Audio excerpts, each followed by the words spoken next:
Alyssa Pajoli, life, leadership, executive, and connection coach. And I want to talk to you today about integrity around owning your resentment and the choices you make that are creating disconnect in your world.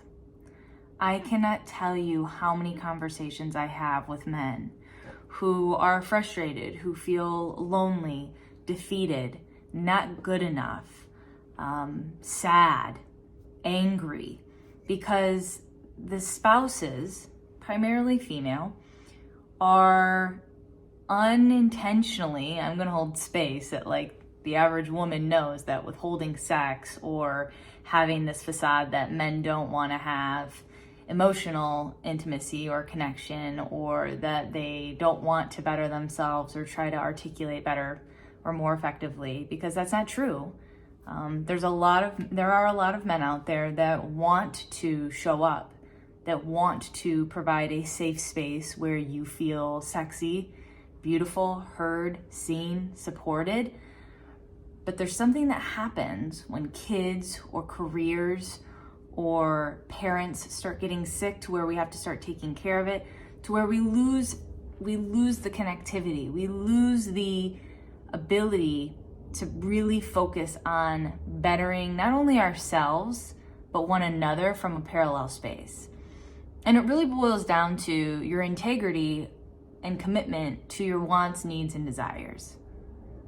So if you are a person who's in a relationship that has that resentment or has that bitterness, that's not creating the connection, or is frustrated because they're unable to, usually there's two paths that need to happen. One, look in the mirror.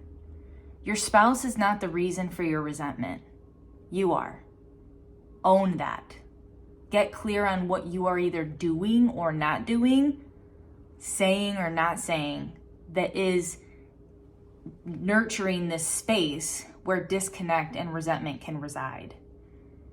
The second thing is are you clear on what you want?